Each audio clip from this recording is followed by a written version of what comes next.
name? You back. All right, so where was that? Murals? Yeah. All right, so once I got obsessed with this little process, I was trying to figure out how can I like pull this to me. And then I got offered an opportunity to pitch an idea for the little St. Luke's little area or whatever. And I got it. And once I got accepted to be the artist to do something for their little walking path, um, I was trying to figure out how to get that printer. But I also had just met somebody who was paying me a whole lot of money to do a project. And I didn't know how long that project was gonna last. So what I did is, what did I do? I bought the printer used for like half the amount. And then I got the commission. So the commission was like $25,000 commission.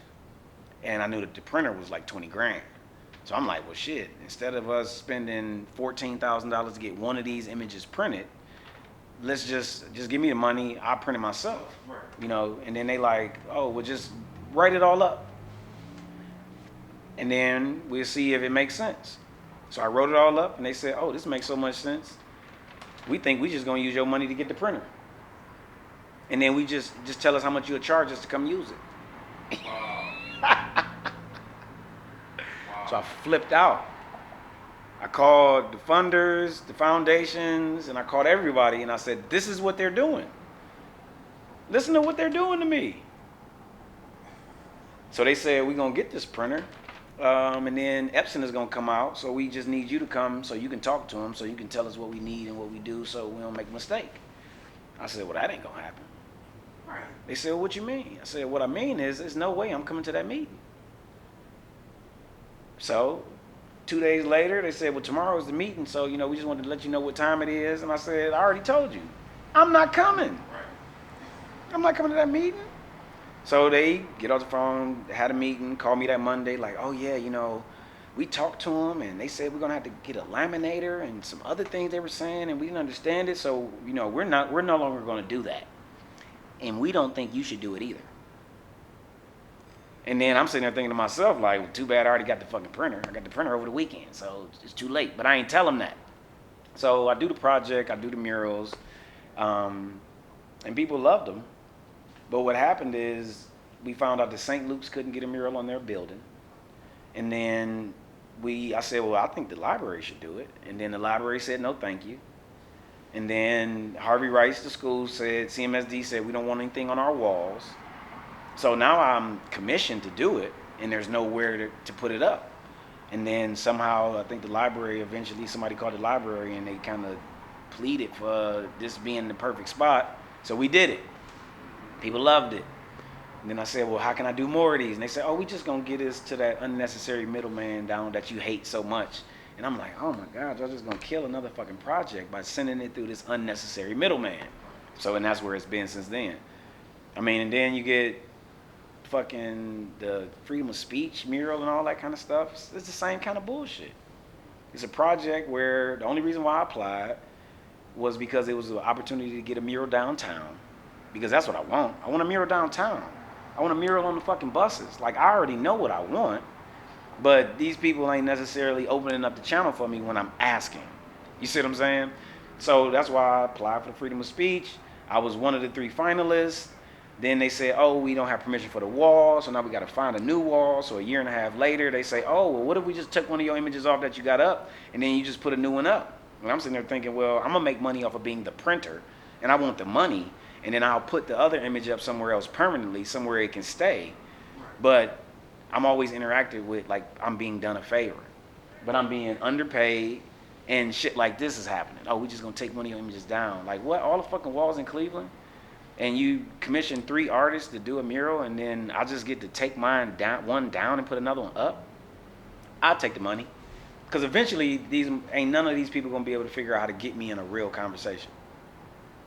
So all of it be some bullshit, but that's what I mean by, for me, I openly invite the bullshit because I feel like an image of mine going on the Harvey Rice Library can be beneficial.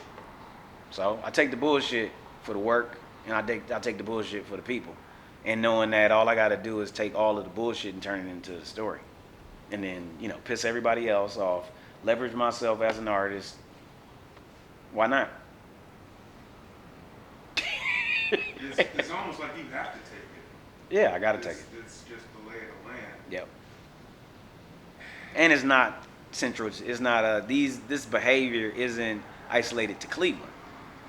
This is nationwide behavior. Oh, yeah. So I learned a lot of what I understand about how these places function when I was living in New York, not when I came to Cleveland. I was ready to spar when I moved back to Cleveland. I wasn't being introduced to it for the first time. It was like, oh, you the person. I could see the characters.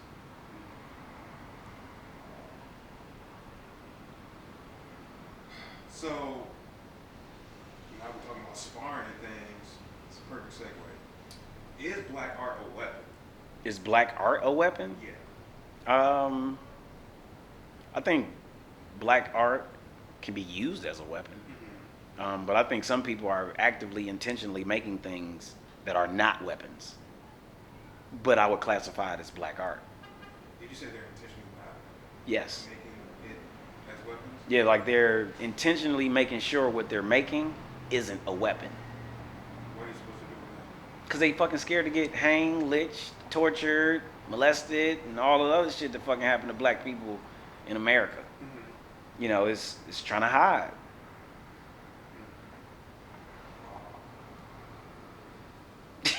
It just don't seem like, it don't seem like a safe place for people to be. Some people, when they're out in the open. Is your art a weapon? Oh yeah, my art is definitely a weapon. Okay. Well, my art is the bullets. My camera is the weapon. Okay. My mind is the weapon.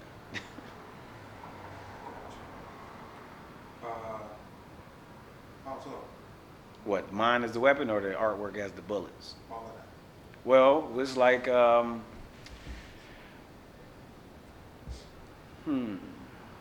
being born in the projects, being black, being born in the projects is, what I'm understanding, a political thing all in itself, right? So if that person born in the projects starts to try to understand their experience and try to figure out who they are and attach purpose to it, in figuring out who you are and attaching purpose to being born in poverty, automatically everything that you start to say and make, if you make an art, what you start to manifest, that experience starts to become present in what's being made.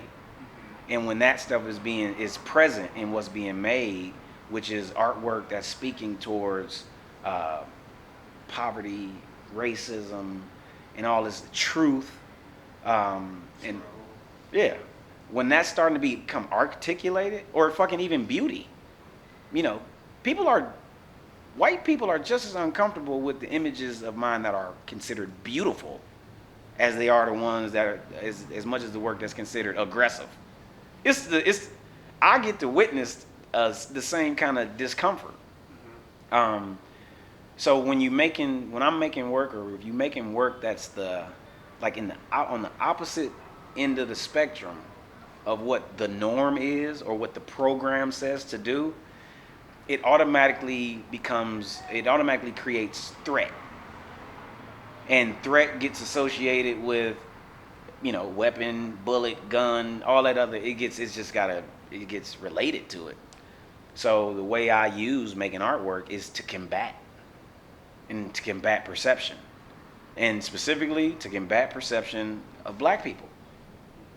For myself and for other people experiencing black people. It's like I'm trying to combat what you understand is normal and the reality of it all.